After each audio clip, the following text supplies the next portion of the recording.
America ने चीन पर 145% टैरिफ लगा दिया है। ट्रंप ने बुधवार को चीन पर 125% टैरिफ लगाने का ऐलान किया था और अब चीन को अमेरिका में अपना सामान बेचने के लिए 125% से बढ़कर 145% का टैरिफ देना होगा। दरअसल 125% टैरिफ में 20% फेंटेनाइल टैरिफ भी जोड़ा गया है। इसके अलावा ट्रंप ने कहा कि 75 से ज्यादा देशों से बातचीत चल रही है जिन्होंने ट्रंप द्वारा घोषित टैरिफ के खिलाफ कोई जवाबी कार्रवाई नहीं की है। ऐसी स्थिति में इन देशों पर सिर्फ 10% का काफी कम टैरिफ ही लगाया जाएगा, लेकिन क्योंकि चाइना ने जवाबी टैरिफ लगाया था तो अब उसे 145% टैरिफ देना होगा। जिस हिसाब से ये दोनों देश आपस में प्रतिक्रियाएं दे रहे हैं, लगता नहीं है कि ये सब जल्दी रुकने वाला है और अब ऐसा लगता है कि जैसे चाइना वर्सेस अमेरिका एक टेस्ट मैच जैसा चल रहा हो। रोज सुबह दोनों का स्कोर बोर्ड बदला हुआ मिलता है। कल तक देखा तो अमेरिका ने चाइना पर 125% का टैरिफ लगाया हुआ था। अब ये टैरिफ 145% कर दिया गया।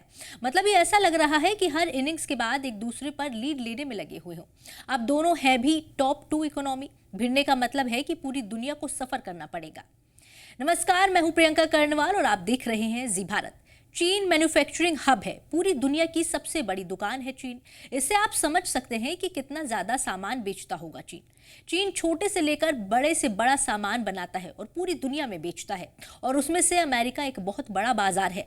अब अगर वहां सामान कम बिकेगा तो चीन का बना हुआ सामान वेस्ट होगा, फिर मैन्युफैक्चरिंग कम हो जाएगी और अमेरिका यही चाहता है, क्योंकि भले ही अमेरिका सबसे बड़ी अर्थव्यवस्था है लेकिन मैन्युफैक्चरिंग में चीन उससे आगे है।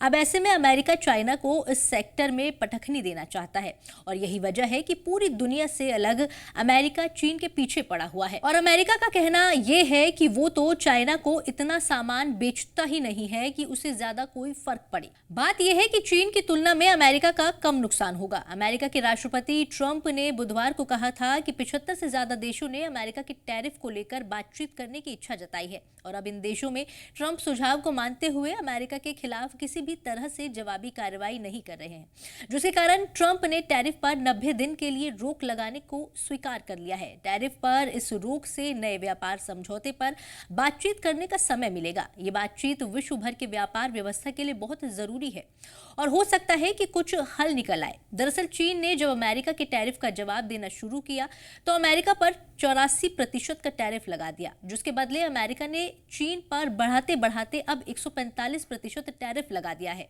चीन पर 145% टैरिफ लगाने का आसान भाषा में मतलब है कि चीन में बना $100 का सामान अब अमेरिका में जाकर $245 का हो जाएगा।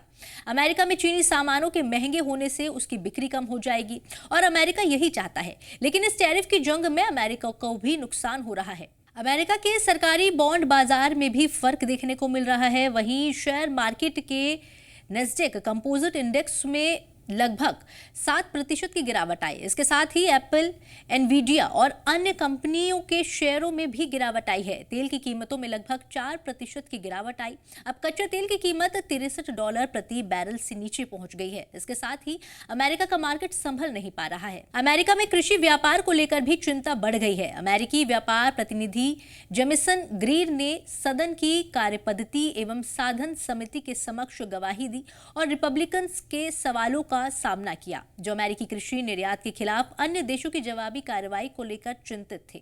उन्होंने कहा, जब मैं अपने किसानों से बात करता हूं तो पाता हूं कि उनमें काफी चिंता, तनाव और अनिश्चितता है, क्योंकि जब हम व्यापार युद्ध में उतरते हैं तो आमतौर पर व्यापार युद्ध का पहला मोहरा कृषि ही होता है। बात सही है, बड़े लोगों की लड़ाई में नुकसान अक्सर छोटे वर्गों का ही होता है। ट्रंप ने सोशल मीडिया पर लिखा कि चीन ने ग्लोबल मार्केट के लिए सम्मान नहीं दिखाया, इसी वजह से मैं उस टैरिफ को बढ़ाकर 145% कर रहा हूं। उम्मीद है कि चीन जल्द ये समझेगा कि अमेरिका और दूसरे देशों को लूटने के दिन चले गए हैं।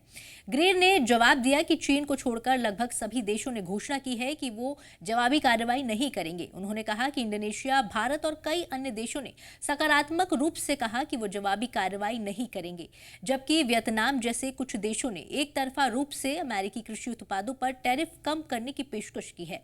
ग्रीन ने यह उल्लेख नहीं किया कि यूरोप ने बुधवार को जवाबी उपायों की घोषणा की या कनाडा ने टैरिफ के पिछले दौर के खिलाफ जवाबी कार्रवाई की। अब जब चीन के लिए अमेरिका का बाजार मुश्किल होने लगा है तो उसने दूसरे देशों से बातचीत बढ़ाना शुरू कर दिया है और नई संभावनाएं तलाशना भी शुरू कर दिया है। चीन के वाणिज्य मंत्री ने गुरुवार को सऊदी अरब के वाणिज्य मंत्री से बातचीत की और G20 प्रेसिडेंसी धारक दक्षिण अफ्रीका के उद्योग व्यापार के मंत्री से भी वीडियो कॉल पर अलग अलग मीटिंग की, जिसमें अमेरिका द्वारा टैरिफ लगाए जाने के बीच क्षेत्रीय और बहुपक्षीय सहयोग को मजबूत करने पर ध्यान केंद्रित किया गया।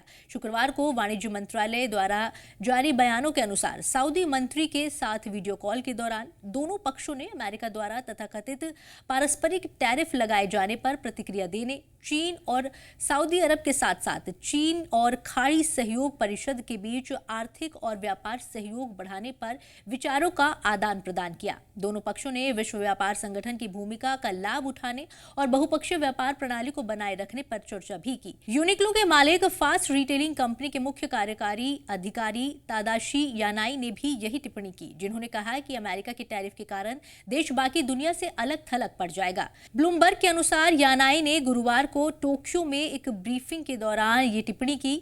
यानाई ने कहा, ऐसे टैरिफ जो केवल अपने देश को प्राथमिकता देते हैं अस्वीकार्य है। ऐसा करना देश के लिए हानिकारक हो सकता है। बात तो सही है कि अमेरिका कोई छोटा देश या ऐसी अर्थव्यवस्था तो नहीं है जो किसी को प्रभावित ना करे। अमेरिका के उठाए गए कदमों का असर प्रत्यक्ष या अप्रत्यक्ष रूप से विश्व भर पर पड़ता आया है और अब तो अमेरिका ने ये जो टैरिफ लगाए हैं इनमें तो सीधे देशों को टारगेट किया गया है। तो क्या अमेरिका नहीं चाहता कि ग्लोबल मार्केट में व्यापार सुगम तरीके से चलता रहे, या फिर अपने देश के हित में ट्रंप भूल गए हैं कि दूसरे देश भी हैं? लेकिन अंततः ये ट्रंप की अमेरिका फर्स्ट नीति का हिस्सा है। अब अगर बात करें कि चीन क्या कर रहा है और क्या कर सकता है, तो चीन के पास अमेरिका के करीब 600 अरब पाउंड के सरकारी बॉन्ड है। मतलब ये कि चीन के पास अमेरिकी इकोनॉमी को प्रभावित करने की बड़ी ताकत है। वहीं चीन ने अपनी तैयारी भी शुरू कर दी है। चीन ने करीब 2 लाख करोड़ डॉलर का अतिरिक्त लोन इंडस्ट्रियल सेक्टर को दिया है। इससे यहाँ फैक्ट्रीज का निर्माण और अपग्रेडेशन तेज हुआ। शंघाई में 35,000 इंजीनियरों के लिए एक रिसर्च सेंटर खोला है जो गूगल के कैलिफोर्निया हेडक्वार्टर से 10 गुना बड़ा है। इससे टेक्नोलॉजी और इनोवेशन कैपेसिटी तेज होगी। चाइना का कहना है कि अगर अमेरिका ये लड़ाई लड़ना चाहता है तो वो अंत तक इसे लड़ेगा और अगर ऐसे में हालात बिगड़ जाते हैं तो क्या ये ट्रेड वॉर मैदानी जंग में बदल सकता है। हम तो नहीं चाहते कि ऐसा कभी हो, क्योंकि लड़ाई से कभी किसी का भला नहीं होता। लेकिन दोनों ही देशों का कोई भरोसा नहीं है। अमेरिका में ट्रंप की नीतियों से लोग तो नाखुश हैं ही, साथ ही उनके करीबी भी अब उनसे दूरी बनाने लगे हैं। लेकिन कैबिनेट की बैठक में बोलते हुए ट्रंप ने अपनी टैरिफ नीतियों का बचाव किया, जिसने वैश्विक बाजारों को हिलाकर रख दिया। उन्होंने कहा कि अमेरिका बहुत अच्छी स्थिति में है। ट्रंप ने कहा, हम देश के कामकाज के तरीके से बहुत खुश हैं। हम कोशिश कर रहे हैं कि दुनिया हमारे साथ उचित व्यवहार करे। इलिनॉइस से रिपब्लिकन प्रतिनिधि डारिन लाहुद ने कहा कि वो ट्रंप द्वारा दीर्घकालिक व्यापार बाधाओं को दूर करने के लिए किए जा रहे प्रयासों की सराहना करते हैं, लेकिन उनके मतदाता चिंतित हैं। वहीं चीन की प्रतिक्रिया आई। अमेरिका के बीच चल रहे टैरिफ वॉर के बीच चीन ने कल कहा कि वो अमेरिका के आगे जबरदस्ती झुकने के बजाय आखिर तक लड़ना चुनेंगे। चीनी विदेश मंत्रालय के प्रवक्ता ने कहा कि चीन उकसावे से नहीं डरता, वो पीछे नहीं हटेगा।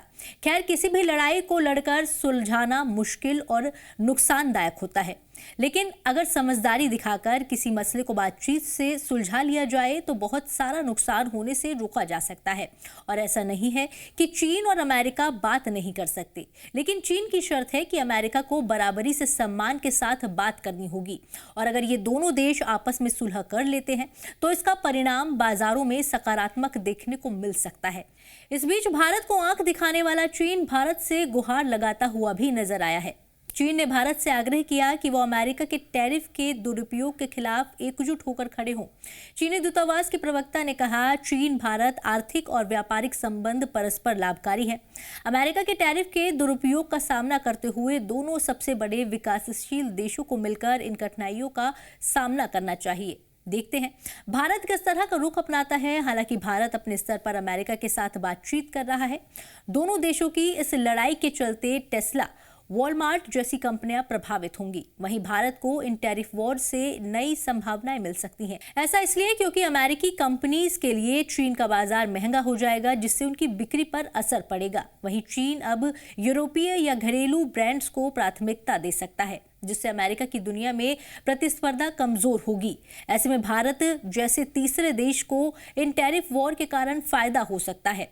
खासकर अगर कंपनीज चाइना +1 रणनीति के तहत भारत की ओर रुख करें। इसके अलावा अमेरिका और चीन के बीच बढ़ते तनाव के कारण कई कंपनीज वैकल्पिक आपूर्ति श्रृंखलाओं की तलाश में हैं। भारत इस अवसर का लाभ उठाकर एक विश्वसनीय आपूर्ति केंद्र बन सकता है। विदेशी कंपनीज जो चीन में निवेश करती थी, अब भारत में निवेश करने पर विचार कर सकती हैं, जिससे भारतीय अर्थव्यवस्था को बढ़ावा मिलेगा। साथ ही भारत अपना निर्यात अमेरिका में बढ़ा सकता है। आपका इस पूरी खबर पर क्या कहना है, हमें कमेंट सेक्शन में जरूर बताएं। मिलते हैं अगले वीडियो में। धन्यवाद। जी भारत।